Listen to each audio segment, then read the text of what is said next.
मानव शरीर का top GK series का ये पार्ट 2 वीडियो है। इससे पहले एक वीडियो प्लेलिस्ट में पड़ा हुआ है, जरूर चेकआउट कर लेना। इस वीडियो में हम लोग बहुत सारे इंपॉर्टेंट क्वेश्चंस डिस्कस करेंगे जो मानव शरीर से जुड़ा हुआ है और ये सब क्वेश्चंस एग्जाम में अक्सर रिपीट होता है।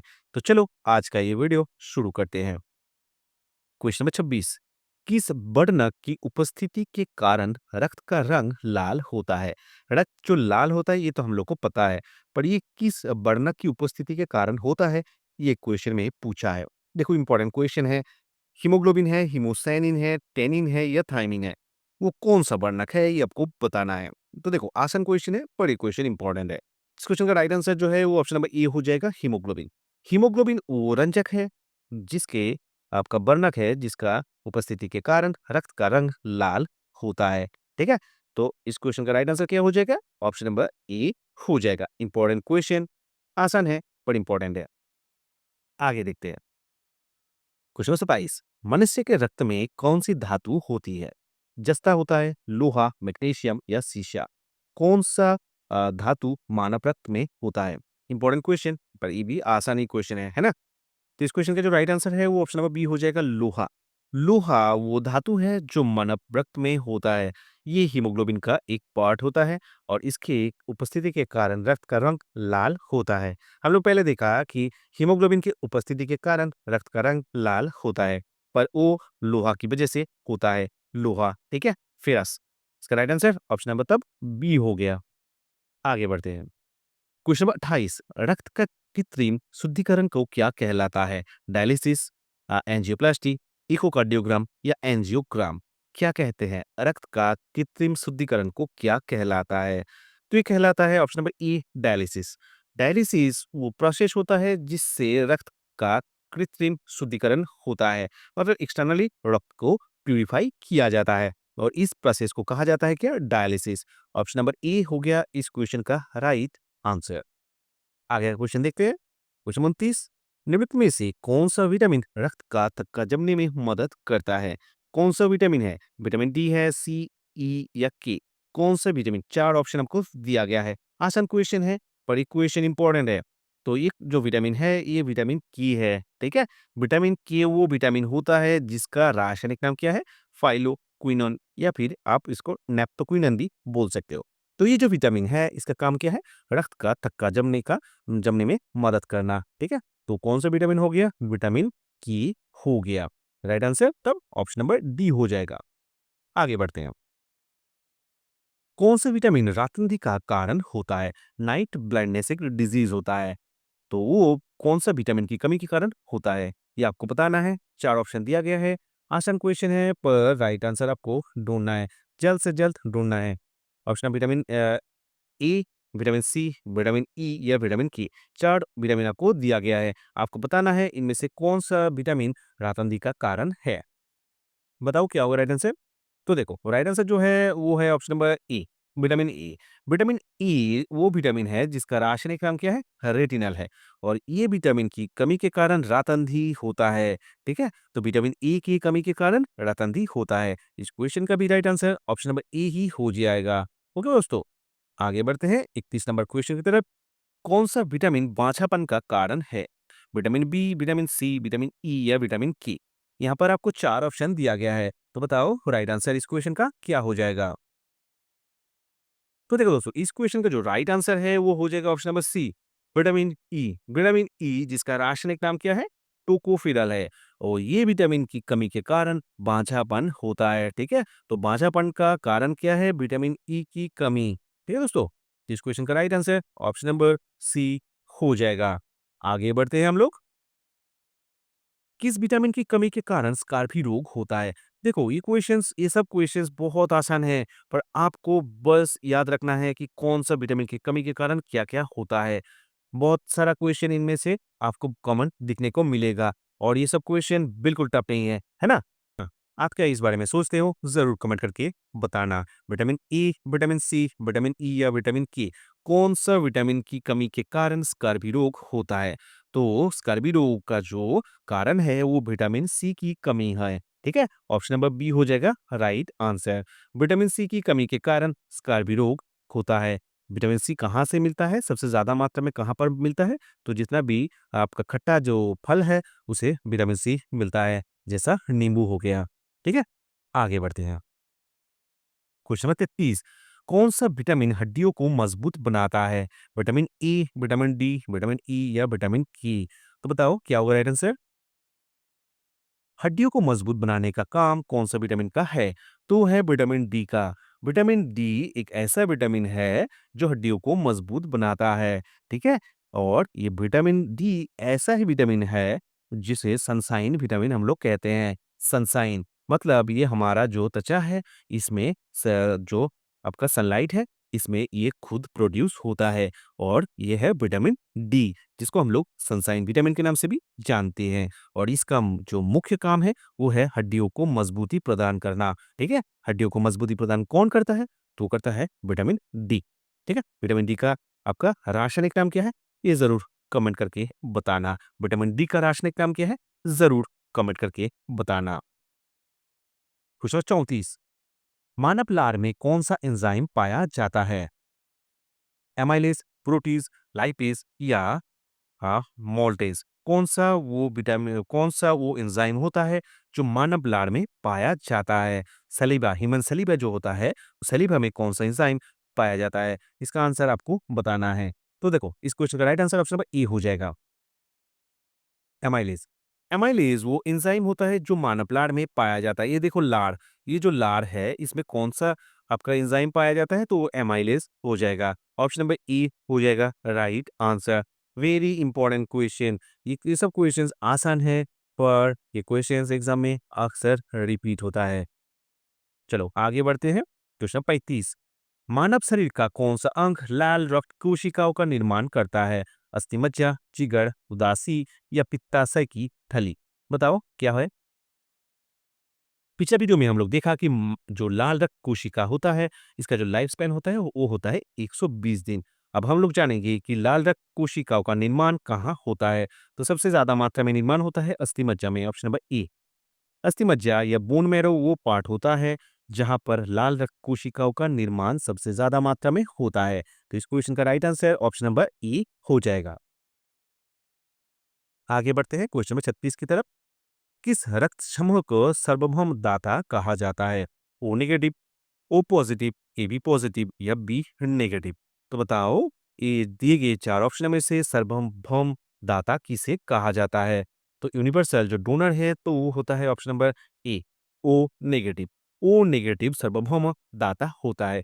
ये क्वेश्चन और एक फॉर्म में पूछा जा सकता है। मान लो कि इसमें दे दिया है ओ, ऑप्शन नंबर ए, चलो ए में दिए गए ओ, बी में दिया है बी, सी में दिया गया है ए, डी में दिया गया है ए बी। मान लो कि ये 4 की जगह पर ये 4 आपका ऑप्शन में दिया गया है। इन दैट केस ओ ही आपको राइट टिक करना है। अगर प्रिसाइज़ली पूछे तो ओ नेगेटिव हो जाएगा। अगर आपको होलिस्टिकली पूछे जैसा ओ ब्लड ग्रुप दे दिया तो आपको सिर्फ ओ ब्लड ग्रुप ही टिक करना है। कन्फ्यूज़ बिल्कुल नहीं होना है। ठीक है? चलो आगे बढ़ते हैं। किस रक्त समूह को यूनिवर्सल रिसेप्टर कहा जाता है? O positive, A B positive, A positive या बी पॉजिटिव? तो कौन सा ब्लड ग्रुप है जिसे यूनिवर्सल रिसेप्टर कहा जाता है? मतलब किसी दूसरा ब्लड ग्रुप का भी ब्लड ये ले सकता है। तो वो है option number B, A B positive. A B positive वो ब्लड ग्रुप है जिसे यूनिवर्सल रिसेप्टर कहा जाता है। ये किसी भी ग्रुप का ब्लड ले सकता है। ठीक है दोस्तों? चलो आगे बढ़ते हैं 38 की तरफ। मानव मस्तिष्क का सबसे बड़ा भाग कौन सा होता है? सेरिब्रम होता है, सेरिबेलम होता है, हाइपोथैलेमस होता है या टेम्पोरल लोब? बताओ राइट आंसर क्या होगा? तो देखो, मानव मस्तिष्क का सबसे बड़ा भाग जो है वो सेरिब्रम होता है, ठीक है? सेरिब्रम सेरिब्रम मानव मस्तिष्क का सबसे बड़ा भाग होता है। Very very important question. इस क्वेश्चन को स्टार मार्क के रख लो कि मानव मस्तिष्क का सबसे बड़ा भाग क्या होता है तो वो सेरिब्रम होता है। राइट आंसर इस क्वेश्चन का ऑप्शन नंबर ए हो जाएगा। क्वेश्चन नंबर 39, किडनी की कार्यात्मक इकाई क्या है? ग्रेना है, नेफ्रॉन है, न्यूरॉन है या स्टोमाटा है? क्या होगा राइट आंसर 39 नंबर क्वेश्चन का? किडनी का कार्यात्मक इकाई क्या है? तो किडनी का कार्यात्मक इकाई जो है वो नेफ्रॉन हो जाएगा, ऑप्शन नंबर बी। नेफ्रॉन वो चीज है जो किडनी की एक आपका कार्यात्मक इकाई है। ठीक है? Right answer option number B हो जाएगा। तब क्वेश्चन नंबर 39 का राइट आंसर क्या हो जाएगा? Option number B, nephron. Question number 40, हृदय का आवरण को क्या कहलाता है? पेरिकार्डियम, प्लूरा, मेनिंजेस या अधिचालक? अधिचेतक, अधिचेतक क्या होगा राइट आंसर? हृदय का आवरण को क्या कहते हैं? तो हृदय का जो आवरण होता है वो होता है पेरिकार्डियम। पेरिकार्डियम हृदय के आवरण को कहते हैं। पेरिकार्डियम क्या होता है? हृदय के आवरण, मतलब हार्ट का जो कवर होता है उसे कहते हैं पेरिकार्डियम। और प्लूरा क्या होता है? लंग का, लंग का जो कवर होता है उसे कहते हैं प्लूरा। ठीक है, आगे बढ़ते हैं। क्वेश्चन 41, चलो कोई क्वेश्चन का आ गया। फेफड़ों का परत को क्या कहा जाता है? लंग जो है उसका परत को क्या कहा जाता है? तो ऑप्शन पढ़ के कोई फायदा नहीं है, right answer option number B हो जाएगा, प्लूरा। ठीक है, चलो आगे बढ़ते हैं। क्वेश्चन नंबर 42, मानव रक्त का पीएच का मान कितना होता है? 6.0, 7.6, 7.4 या 7.0? कितना होता है मानव रक्त का पीएच का मान? तो देखो दोस्तों, मानव रक्त का पीएच का जो मान होता है वो ऑप्शन नंबर सी हो जाएगा, 7.4। मानव रक्त का पीएच का मान होता है 7.4। वेरी इंपॉर्टेंट क्वेश्चन, वेरी आसान क्वेश्चन है, पर ये क्वेश्चन इंपॉर्टेंट है। मानव जो रक्त होता है उसका पीएच का मान 7.35 से 7.45 के बीच होता है। इसीलिए हम लोग अप्रोक्सीमेटली इसको 7.4 मानेंगे, है ना? आगे बढ़ते हैं। क्वेश्चन नंबर 43, मानव शरीर में गुणसूत्रों की कुल संख्या कितनी है? देखो कितना सारा आसान क्वेश्चन आपको दिखने को मिल रहा है। इनमें से बहुत सारा क्वेश्चन का आंसर तो आप क्वेश्चन पर मेरा बोलने से पहले ही आप इसका आंसर तो जान चुके होंगे। ठीक है, तो अगर आपको पता है तो जरूर कमेंट करके शेयर करते रहना। 43 का आंसर क्या होगा? मानव शरीर में गुणसूत्रों की कुल संख्या कितनी है? 23, 50, 69 या 46? क्या होगा राइट आंसर? तो राइट आंसर हो जाएगा 46। देखो, यहाँ पर अगर पेयर पूछ लेगा तो 23 होगा, नहीं तो 46 ही राइट आंसर हो जाएगा। ठीक है? तो गुणसूत्रों की कितनी संख्या है? तो गुणसूत्रों की कुल संख्या option number D is the right answer, 46 हो जाएगा, है ना? आगे बढ़ते हैं क्वेश्चन 44 की तरफ। मानव शरीर के निम्नलिखित में से किस अंग को ऑक्सीजन आपूर्ति की आवश्यकता नहीं होती है?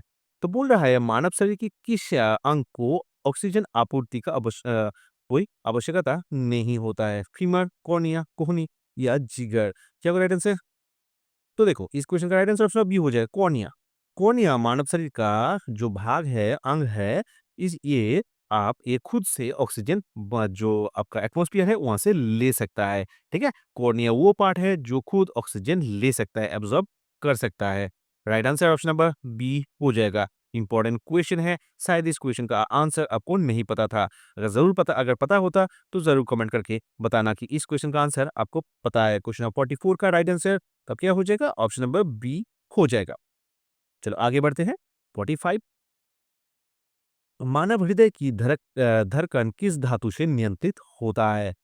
जो मानव हृदय है इसका जो धड़कने का जो काम है, ये धड़कना कौन सा धातु से नियंत्रित होता है? पोटाशियम, सोडियम, मैग्नीशियम या गंधक? कौन सा वो धातु है? तो देखो, ये जो काम है ये पोटाशियम का है। पोटेशियम, पोटेशियम, ठीक है? ये पोटेशियम का काम क्या है? मानव हृदय का धड़कने का जो स्पीड है, इसको नियंत्रण कौन करता है? पोटाशियम करता है, पोटाशियम, ठीक है? आगे बढ़ते हैं।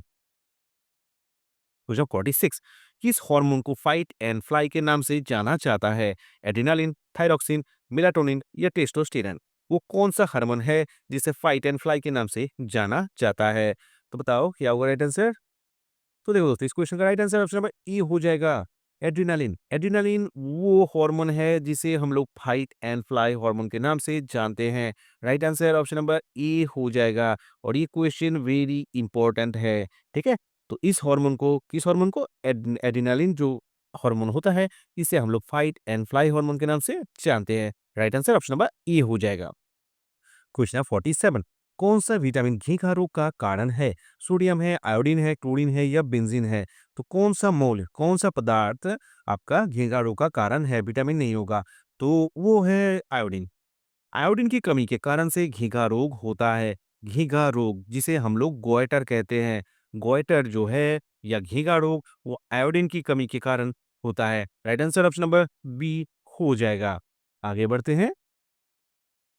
क्वेश्चन 48, एचआईवी वायरस से होने वाले रोग कौन से है? आंत्रजड़, धनुष्टंक, एड्स या पोलियो? कौन सा रोग एचआईवी वायरस के कारण होता है। तो एचआईवी वायरस जो है इसके कारण एड्स रोग होता है। एड्स रोग, ऑप्शन नंबर सी, एड्स रोग, एक्वायर्ड इम्यूनोडेफिशिएंसी सिंड्रोम, एआईडीएस, ठीक है। और एचआईवी का फुल फॉर्म क्या है? Human immunodeficiency virus, HIV. HIV virus की वजह से एड्स रोग होता है। वेरी इंपॉर्टेंट क्वेश्चन, आसान क्वेश्चन है पर ये क्वेश्चन अक्सर एग्जाम में रिपीट होता है। आगे बढ़ते हैं 49 की तरफ। नाखूनों और बालों में कौन सा प्रोटीन पाया जाता है? निकोटीन, केराटिन, लाइकोपिन या कैरोटीन? वो कौन सा आपका मानव नाखून और बालों में कौन सा प्रोटीन पाया जाता है? तो प्रोटीन का नाम क्या है? बताओ।